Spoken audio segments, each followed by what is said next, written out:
हमारे असली ब्रह्मा अंदर बैठे भैरवी है, तुम जानते नहीं हो, हम तुम्हें पहचानते हैं। ब्रह्मा जी कहने लगे, सोचने लगे, लगता है अंदर कोई आ गया। जब ध्यान रख करके देखा तो भगवान कन्हैया ब्रह्मा जी के वेश में और सिंहासन पर विराजमान। मन ही मन ब्रह्मा जी कहते हैं, प्रभु ये सब क्या है? तो कन्हैया ने कहा कि उसकी सजा आपको मिलेगी कि आपने मुझसे मेरे सखाओं को 1 वर्ष दूर किया, मेरी गायों को मुझसे 1 वर्ष दूर किया। तो इंद्र की गलती माफ कर दी कन्हैया ने, लेकिन ब्रह्मा जी की गलती को माफ नहीं किया है। आगे की लीलाएं कि भगवान कन्हैया अनेक लीलाएं कर रहे हैं उस वृंदावन। गोपियों को बड़ा परेशान करते हैं। गोपियां भी उन्हें इतना चाहती हैं कि जहां कहीं भी निकल करके जाए कन्हैया को बुलाती है और बुला करके फिर नाच नचाती है। शिकायत करने जाती है मैया यशोदा के पास, शिकायत करती है, दर्शन भी करती है, प्यार भी करती है, उनका अनोखा प्रेम।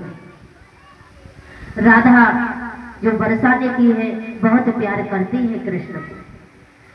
गोपियां जो है सुबह सवेरे उठ करके माँ कात्यायनी की पूजा करती है इस गंगा में स्नान करने के बाद। तो जब गंगा में स्नान करती है तो अपने वस्त्रों को यमुना के किनारे पर उतार करके रख देती है, नग्न अवस्था में स्नान करती है। कन्हैया ने देखा तो उनको समझाया कि देखो गोपियों, आप जिस अवस्था में स्नान करती हो, मानो तुम कपड़े उतार करके रख देती हो, तुम्हारे कोई कपड़े ले गया तो? गोपियां बोली, कन्हैया ज्यादा चतुर ना बनो, हम इतनी जल्दी स्नान करने जाते हैं कि जब तक कोई ना आ पाता, हम इतनी जल्दी जाते हैं। कन्हैया ने सोचा ये ऐसे नहीं मानेगी, इनको सबक सिखाना पड़ेगा। तो जब गोपियां स्नान करने के लिए गई तो कन्हैया पीछे से गए, जैसे गोपियों ने वस्त्र उतार करके रख दिए, गोपियां स्नान करने लग गई और कन्हैया ने वस्त्र उठाए और ले जा करके कदम के वृक्ष पर एक एक करके टंगा दिए और मीठी मीठी बंसी बजाने लगे। जब वो बंसी बजाने लगे और गोपियों को काफी देर हो गई स्नान करते करते, तब सोचने लगी, अरे बहन चलो कब तक स्नान करती रहोगी, अभी तो हमें कात्यायनी माँ का पूजन करना है, चलो शीघ्र चलो। और जैसे निकलना चाहा जल से तो देखा तो वहां तो वस्त्र ही नहीं, कपड़े नहीं, कौन ले गया, कौन आया था?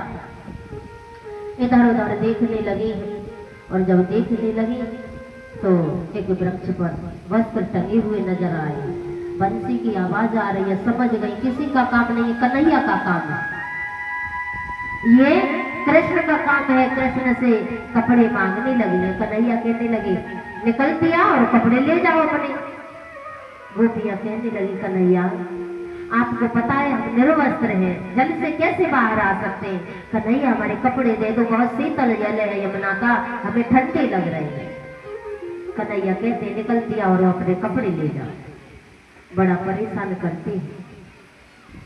बड़ी विनती के बाद कन्हैया ने गोपियों के वस्त्र दिए और फिर बाद में कहा कि तुम्हें कभी भी निर्वस्त्र अवस्था में स्नान नहीं करना चाहिए।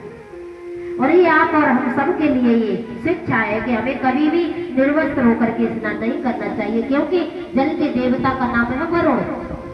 जब हम नग्न अवस्था में स्नान करते हैं तो वरुण देवता का अपमान होता है, इसलिए कभी भी निर्वस्त्र स्नान नहीं करना चाहिए। कोई भी कपड़ा शरीर पर अवश्य होना चाहिए। इस प्रकार से